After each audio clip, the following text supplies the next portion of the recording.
করে ডাক দিয়েছেন, এ ব্যাপারে আপনার মন্তব্য কি?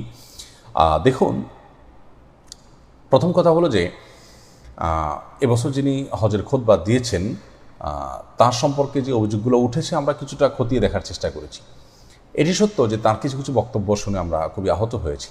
একজন দক্ষ, বিচক্ষণ, আলেম, মুত্তাকি মানুষ এ ধরনের মন্তব্য করতে পারেন, এরকম অনেক মন্তব্য তার রয়েছে এবং তার অনেকগুলো কর্মকাণ্ড যেগুলো চোখে পড়ার মতো, সেগুলো দ্বারায় স্পষ্টতই বোঝা যায় যে এরকম মানুষ আসলে আরাফাতের ময়দানে খুতবা দেওয়ার উপযুক্ত নন। সৌদি আরবে আলহামদুলিল্লাহ অনেক ওলামা ইকরাম আছেন, কেবার ওলামা আছেন, আহলুল ইলম আছেন, আহলুত তাকওয়া আছেন। তাদেরকে অ্যাভয়েড করে এই ধরনের মানুষকে খতিব হিসাবে নিয়োগ দেওয়া এটা কখনোই আমাদের জন্য ভালো কোনো বার্তা বহন করে না। এটি সন্দেহাতীতভাবে একটি বিতর্কিত কাজ। তবে এটিও সত্য যে তার নামে, শেখ ঈসার নামে যে কথাগুলো উঠেছে তার সবগুলো কথা কিন্তু সঠিক নয়। অনেক কথা আছে যেগুলো প্রচুর পরিমাণে সমাজ যোগাযোগের মাধ্যমে ছড়িয়ে পড়েছে এবং সেগুলোকে ভাইরাল করা হয়েছে, অথচ সেগুলো অসত্য। যেমন তার একটা বক্তব্য আমি শুনেছি জাস্ট আরাফাত দিনের আগের দিন সম্ভবত তিনি কোনো একটা মিডিয়াকে সাক্ষাৎকার দিয়েছেন। সেখানে তিনি বলেছেন যে তিনি কোনো একটা বিদেশ সফরে জোহর এবং আসর ওয়াক্ত একসাথে জমা করে পড়েছেন, মানে সালাত আদায় করেছেন দুপুরের। সেখানে তার সাথে মুসলমানদের পাশাপাশি সফর সঙ্গী বা সেখানকার কূটনীতিক বা দায়িত্বশীল যারা ছিলেন অনেকেই সালাতে সামিল হয়েছেন। সেই সালাদটাকে বলা হচ্ছে যে তিনি আপনার হলোকাস্টে নিহত ইহুদিদের গায়েবানা জানাজা পড়েছেন। তিনি বলেছেন এটা তো আমি ওয়াক্তি নামাজ পড়েছি, এবং যারা গায়েবানা জানাজা পড়েছেন দাবি করছেন তারা কিভাবে এটাকে প্রমাণ করবেন গায়েবানা জানাজা পড়েছেন, এটার তিনি অস্বীকার করেছেন এটিকে। তারপর একটা জায়গায় তিনি বেলে বাড়ি দিয়েছেন, এরকম একটা ভিডিও বেশ ছড়িয়ে পড়েছে। সে ভিডিও দেখিয়ে বলা হচ্ছে যে তিনি খ্রিস্টানদের কোনো একটা ধর্মীয় আপনার কি বলে এটাকে, কোনো একটা তাদের উৎসব বা তাদের কোনো একটা উপাসনার উদ্বোধন করেছেন তিনি, বা উপাসনালয়ের উদ্বোধন করেছেন। তো এইভাবে তার বক্তব্য শুনলাম। তিনি বলেছেন তিনি মূলত ইন্দোনেশিয়াতে সম্ভবত গিয়েছেন, ইন্দোনেশিয়া মালয়েশিয়াতে। সেখানকার কোনো অঞ্চলে আপনার কোনো অনুষ্ঠান, কোনো একটা প্রোগ্রাম এটা শুরু করার আগে বেল বাড়ি দিয়ে ওটা প্রোগ্রাম শুরু করে। তো তারা যখন তাকে রিকোয়েস্ট করেছেন যে আমাদের এখানকার এই অনুষ্ঠানটিতে উদ্বোধনটা আপনি ঘোষণা করেন এভাবে, তখন তাদের প্রতি রেসপেক্ট রেখে তাদের সে সামাজিক কালচার অনুযায়ী তিনি সেটা বাড়ি দিয়ে ওই অনুষ্ঠানটার উদ্বোধন ঘোষণা করেছেন। এখানে কোনো খ্রিস্টান ধর্মের ধর্মীয় উপাসনা উৎসব এরকম কোনো কিছু নয়। তো এরকম অনেক মিথ্যাচারও তার নামে হয়েছে। কিন্তু মোটা কথা হলো যে তিনি আহলে ইলম হিসাবে প্রতিষ্ঠিত কোনো ব্যক্তি যেমন নন, বরং তার অনেকগুলো কথা আছে যেগুলো আপত্তিকর এবং চরম জঘন্য। আল্লাহ তাআলা আমাদেরকে শেষ জামানায় যত ফিতনা আছে সেগুলোতে বেঁচে থাকার তৌফিক দান করুন। শাহিন লিখেছেন একজন হাজি হজের ভিসায় সৌদি গিয়ে আরাফার ময়দানে ভিক্ষা করছে, এই ঘটনাকে আপনি কিভাবে দেখেন? বাংলাদেশ থেকে হাজি হজ করতে এসে ভিক্ষা করেছেন এবং ধরা পড়েছেন। আবার পত্রিকা দেখলাম যে তিনি ধরা পড়ার পর মক্কা থেকে মুসলেকা দিয়ে ছাড়া পাওয়ার পর মদিনায় গিয়ে আবার ভিক্ষা করছেন। বাংলাদেশ মিশন, বাংলাদেশ এম্বাসি, হজ মিশন এবং সংশ্লিষ্ট কর্তৃপক্ষের দায়িত্ব এবং আমাদের বাংলাদেশি হাজি সাহেবদের দায়িত্ব এই লোককে ধরে কর্তৃপক্ষের কাছে ন্যস্ত করা এবং তাকে দেশে ফেরত পাঠানো এবং তাকে আইনের মুখোমুখি করা। প্রথমত দেশে মানুষের মুখ সে পোড়াচ্ছে এবং মুখ ছোট করছে এই ঘটনার মাধ্যমে। দ্বিতীয়ত হলো যে হজটাকে সে নিছক একটা তামাশায় পরিণত করছে এবং এটা তার উপার্জনের মাধ্যম হিসাবে সে এটাকে বানিয়েছে। অন্যান্য হাজি সাহেবরা বিড়ম্বনার শিকার হতে পারে, তার কারণে তাদের প্রতি মানুষ বাজে দৃষ্টি দিতে পারে। আর তাছাড়া এভাবে ভিক্ষা করা তো শরীয়তের দৃষ্টিকোণ থেকে কোনো ভালো কাজ নয়, বরং শরীয়ত এটাকে নিন্দনীয় বা আপনার ভৎসনা করে, নিন্দনীয় কাজ মনে করে। যার কারণে এই পেশায় যে বা যারা জড়িত অনেকেই আছেন ওমরা বিষয়ে এসে থেকে যান, এরপর এখানে ভিক্ষা করেন। খুবই নিকৃষ্ট এবং খুবই জঘন্য একটি কাজ। আল্লাহ তাআলা আমাদেরকে মাফ করুন এবং এ ধরনের মানুষকে দৃষ্টান্তমূলক শাস্তির ব্যবস্থা করা উচিত। আল্লাহ তাআলা বলেছেন ওয়াম্মা সাইলা ফালা তানহার, যারা তোমাদের কাছে চায় তাদেরকে তোমরা ধমক দিও না। কিন্তু এই কথাটি হলো সাধারণ ভিক্ষুকের জন্য প্রযোজ্য, যে আপনার কাছে চেয়েছে আপনি তাকে দিতে পারলে দিবেন, না দিতে পারলে ধমক দিবেন না। কিন্তু আপনি সাধারণ ভিক্ষুক না হয়ে পেশাদার ভিক্ষুক, সে পেশা বানিয়ে নিয়েছে এটাকে এবং ভিসা করে, হজের ভিসা করে প্রতারণা করছে, সে তো প্রতারক, সে ভিক্ষুক নয়। অতএব প্রতারককে শাস্তি দিতে হবে। মান গাশশা ফালাইসা মিন্না, যে ব্যক্তি প্রতারণা করেছে সে আমার উম্মত। নবী সাল্লাল্লাহু আলাইহি ওয়াসাল্লাম বলেছেন হজের ভিসা নিয়ে এসছে, সে আসলে হজ করতে আসেনি, আসছে ভিক্ষা করতে। অতএব এ ধরনের মানুষকে বিচারের মুখোমুখি অবশ্যই করতে হবে এবং এর ব্যাপারে সিম্পেথি দেখানো যাবে না। ইলা আহমেদ আপনি লিখেছেন প্রাপ্তবয়স্ক মেয়েদের কণ্ঠে তিলাওয়াত বা হামদ নাত প্রতিযোগিতার আয়োজন করা কতটুকু সঙ্গত ও শরীয়তসম্মত? অনেক প্রতিষ্ঠান এই ধরনের আয়োজন করে থাকে। দেখুন, এটি সন্দেহাতীতভাবে গঠিত কাজ।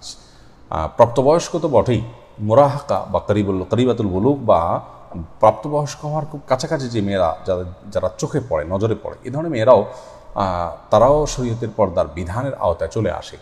তাদের কণ্ঠ এটাও পর্দা। আল্লাহ রাব্বুল আলামিন কোরআনে কারিমে স্পষ্টতই মেয়েদেরকে বলেছেন তারা যখন কথা বলবে তাদের কণ্ঠে মধ্যে কোমলতা সৃষ্টি করে কথা বলবে না, এবং তারা যখন কথা বলবে ওয়াকুলনা কাওলাম মারুফা, স্বাভাবিক কথা বলবে। আল্লাহর নির্দেশনাটি রয়েছে।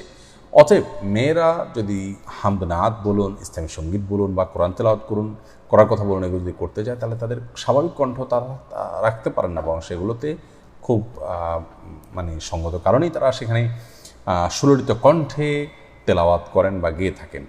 তো এই মেয়েদের কণ্ঠে, সুললিত কণ্ঠের তেলাওয়াত বা গাওয়া বা যে কোনো কথা বা কোমল কণ্ঠ, এটা পুরুষের জন্য শোনা জায়েজ নয়, এটি পর্দা। আল্লাহ তাআলা নির্দেশ করেছেন রীতিমতো তারা যেন তাদের কণ্ঠকে নরম না করে, কোমল না করে, পুরুষদের সাথে কোনো কিছু চাইতে হলে ফাইজা সাআলতুমুহুন্না ফাসআলুহুন্না মিন ওয়ারাই হিজাব, কিছু চাইতে হলে আড়াল থেকে চাইবে, সামনে আসবে না। তারপরে কিছু কথা বলতে হলে ফালা তাখনাহা লাহুল কওল, কথা বলার সময় কণ্ঠের মধ্যে কোমলতা সৃষ্টি করবে না। এসব আয়াতগুলোর বরখেলাফ হয়, এগুলোর বিরুদ্ধাচরণ করতে হয় মেয়েদের এই জাতীয় অনুষ্ঠানের মাধ্যমে। বিদায় ইসলামী অনুষ্ঠানের নামে যদি এই সমস্ত অনুষ্ঠান করা হয় সেগুলো কখনো গ্রহণযোগ্য হতে পারে না শরীয়ত দৃষ্টিকোণ থেকে। আল্লাহ তাআলা আমাদেরকে বোঝার তৌফিক দান করুন এবং ইসলামকে মডারেশন করার বা ইসলামকে আপনার সম্পাদনা করার বা ছাটকাট করার বা এটাকে নতুন করে ফরম্যাট বের করার কোনো সুযোগ কিন্তু নেই। এগুলো যারা করবেন তারা ভুলের মধ্যে থাকবেন। আল্লাহ তাআলা আমাদেরকে বোঝার তৌফিক দান করুন এবং নেক্সট শুরুতে ধোকা, এটা মেয়েদের কণ্ঠের এই তেলাওয়াত ইত্যাদি শোনা, এগুলো থেকে আল্লাহ তাআলা আমাদেরকে হেফাজত করুন। এগুলো কখনো সওয়াবের কারণ হতে পারে না, বরং এগুলো গুনাহের কারণ। এরপরে সেলিম, আপনার প্রশ্ন উত্তর দিয়েছি। সুমাইয়া ইসলাম, আপনি লিখেছেন বাসা বাড়িতে একা একা সন্তান মানুষ করার, সংসারে কাজ করে আল্লাহর ইবাদত ঠিক মতো করা কঠিন হয়ে যায়। আর তাছাড়া বারবার সিজার করাটাও শরীরের জন্য ভালো নয়। তাই কেউ যদি 2-3টে সন্তান জন্ম দিয়ে আল্লাহর ইবাদতের দিকে বেশি মনোযোগী হতে চায়, সেক্ষেত্রে ইসলামের নির্দেশনা কী? প্রথম কথা হলো যে সংসার, কাজকর্ম, সন্তানাদি লালন পালন এগুলো করার পাশাপাশি ইবাদতবন্দি করা, এটাই হলো শরীয়তের নির্দেশনা। বিধায় আপনি এগুলোকে শরিয়া বিরোধী কাজ মনে করার কোনো কারণ নাই, এবং এগুলো বাদ দিয়ে আপনি শুধুমাত্র আল্লাহর ইবাদতে নিমগ্ন হয়ে যাবেন, সেটি শরীয়তের নির্দেশ নয়। বরং এগুলোর পাশাপাশি যতটুকু পারেন ততটুকু আপনি ইবাদতে নিমগ্ন থাকবেন, সেটাই হলো শরিয়ার মৌলিক নির্দেশনা। সে বিষয়টি আপনি মাথায় রাখবেন ইনশাআল্লাহ বিইذনিল্লাহ। এর পাশাপাশি আপনি যদি শারীরিক কারণ, ধরুন আপনার শারীরিক অবস্থা এরকম যে আপনি স্বাভাবিকভাবে আপনার সন্তান লালন পালন করা আপনার জন্য জটিল হয়, কঠিন হয়, আপনি অসুস্থ হয়ে পড়েন, তাহলে এই সমস্ত কারণে যদি আপনি সন্তান ধারণ না করেন, গর্ভে ধারণ না করেন, বা আপনি সাময়িকভাবে জন্মবিরতি করেন, তাহলে সেটা আপনার জন্য জায়েজ আছে। ইবাদতের জন্য ফ্রি হয়ে ইবাদতবন্দি করবেন, এই সমস্ত ঝামেলা থেকে মুক্ত হবেন, সেজন্য আপনি সন্তান 2-4টা হওয়ার পর আপনি জন্ম নিয়ন্ত্রণ করবেন, এরকমটি করা উচিত নয়। সেই দৃষ্টিকোণ থেকে এটা ভালো কোনো কাজ নয়। তবে যদি এরকমটি করেন সেটা হারামের মধ্যে পড়বে না, কারণ আপনি যদি সন্তানকে কী খাওয়াবেন, সে কী খাবে, এই সমস্ত চিন্তা থেকে জন্ম নিয়ন্ত্রণ করেন, সেটা হবে হারাম। আপনি যে এরকম চিন্তা যেটি উল্লেখ করেছেন প্রশ্নে, এরকম চিন্তায় যদি করেন তাহলে হারাম হবে না, কিন্তু কাজটা অনুত্তম হবে। জাবর আলম, আপনি লিখেছেন কবরের উপরে মসজিদ নির্মাণ করা যায় কিনা? না, কবরের উপরে মসজিদ নির্মাণ করা জায়েজ নাই। আগে আহলুল কিতাবরা এরকম কাজ করতেন, নবী সাল্লাল্লাহু আলাইহি ওয়াসাল্লাম পরিষ্কারভাবে নিষেধ করেছেন এই কাজটি করতে। নাহিদ খান প্রান্ত, আপনি লিখেছেন আমি হারাম সম্পর্ক ছেড়ে দিয়েছি, কিন্তু একটু আগে আমার এক বন্ধু আমাকে কল দিয়ে বলেছে যে ও তোরে ব্লগ খুলতে বলেছে, অনেক জরুরি কথা আছে নাকি ওর, সেক্ষেত্রে আমি এখন কী করবো? সুসাইড করার ভয় ও দেখায়। দেখুন, এগুলোকে প্রশ্রয় দেওয়ার কোনো সুযোগ নেই।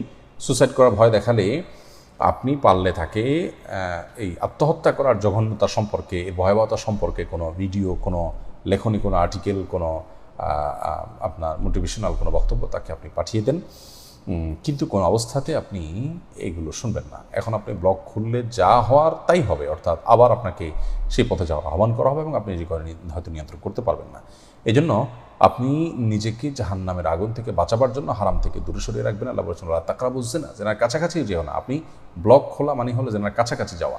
অতএব আপনি নিজের জায়গায় অটল থাকবেন এবং তার ব্যাপারে প্রয়োজনে তার অভিভাবকদেরকে সতর্ক করবেন, অফিসিয়ালি আপনি সম্ভব হলে জানাবেন, যাতে করে আপনি দায়মুক্ত থাকতে পারেন। আর এ ধরনের ইমোশনগুলোকে পাত্তা দিবেন না। তিনি নিজেও ভুল করছেন, আপনি নিজে তার ভুলের কারণে নিজে ভুল পদক্ষেপ গ্রহণ করবে না।